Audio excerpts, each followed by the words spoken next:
Bonjour! Dans cette capsule vidéo, nous verrons les formules d'air que nous avons apprises au premier cycle. En fait, les formules d'air, elles étaient pour les rectangles, pour les quadrilatères, pour les triangles. On avait aussi travaillé avec les polygones réguliers, puis on avait un petit peu travaillé avec les cercles aussi. Donc, juste un rappel des formules qu'on a vues au premier cycle. Tout d'abord, la formule de base, la formule du rectangle, donc l'air d'un rectangle. On va utiliser dans le fond le petit symbole rectangle pour désigner l'aire du rectangle, est toujours égal à base fois hauteur. À chaque fois qu'on va utiliser une formule, il faut l'avoir. Donc, il faut l'écrire pour commencer. Donc, l'aire du rectangle. Deuxième, c'est la formule de l'aire du carré. En fait, l'aire du carré, il y a deux façons de l'écrire. On peut écrire C fois C pour côté fois côté, ou on pourrait écrire que l'aire d'un carré et utiliser un exposant, donc de dire que c'est côté au carré ou côté à la 2. Au niveau du parallélogramme, le parallélogramme, donc R d'un parallélogramme, ça ressemble un peu à un rectangle qui est couché sur le côté. Par contre, si on prend un rectangle qui est couché sur le côté, ce qu'on remarque, c'est que dans le fond, le triangle qui est ici, c'est le même que celui qui manque au bout ici. Donc, dans le fond, le côté qui est là, c'est le même que celui-là. Donc, dans le fond, mon nouveau rectangle, qui est de là à là, c'est base, multiplié par hauteur aussi. Et ce qui est important, c'est de prendre vraiment une hauteur qui est à 90 degrés et non pas de prendre un côté qui serait incliné. Ensuite, on y va avec le losange. Donc, le losange, il y a 4 côtés. Oh, ça, c'est, je vais avec mon losange un petit peu, mais c'est un. On va le repartir. Mon losange. Un petit peu mieux. Donc, l'aire de mon losange. Dans ce cas-ci, un losange, on pourrait le dessiner à l'intérieur d'un rectangle.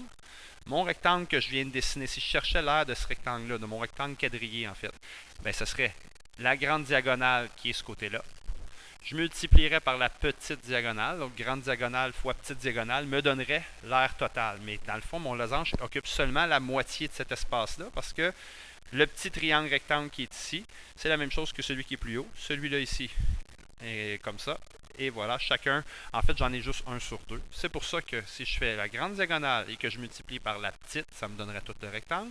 Moi, je veux juste la moitié de ça, donc divisé par 2.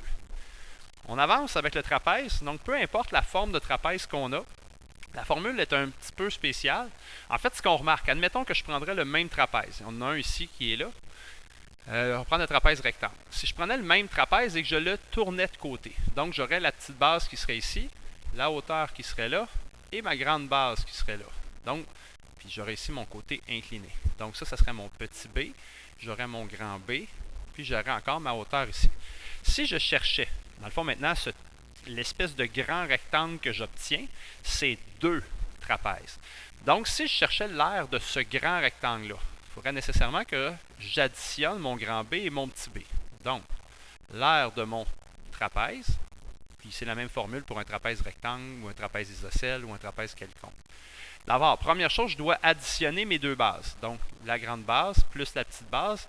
Et je mets ça en parenthèse parce que je dois absolument commencer par cette addition-là. Ensuite, je dois multiplier le résultat de l'addition par la hauteur qui est ici. Donc, multiplier par la hauteur. Là, ça me donnerait tout, dans le fond, l'aire de 2 trapèzes. Mais moi, j'en ai juste, je veux l'avoir juste l'aire de un seul trapèze. Donc, je prends ma réponse et je la divise par 2. C'est de là que vient cette formule-là. Le triangle, en fait, le triangle, c'est une formule qu'on connaît assez bien. Donc, l'aire d'un triangle, c'est toujours la base qu'on multiplie par la hauteur et qu'on divise par 2 en s'assurant que notre hauteur est bien à 90 degrés. Dans le fond, ici, pourquoi on fait ça?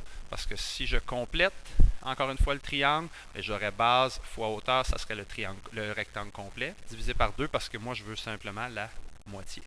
Au niveau du polygone régulier, peu importe le polygone qu'on a, donc l'aire du polygone, dans ce cas-ci, c'est un hexagone qui a 6 côtés. Dans le fond, l'aire de l'hexagone, on va utiliser le côté multiplié par l'apothème. L'apothème qui est le segment qui part du centre du polygone et qui va au milieu d'un côté. Donc, l'apothème, il descend évidemment à angle droit, multiplié par le nombre de côtés et tout ça divisé par 2. Donc, c'est une formule qu'on a vue au premier cycle.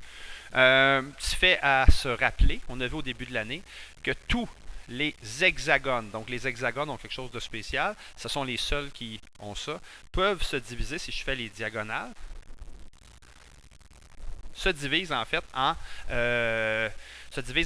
6 triangles équilatéraux.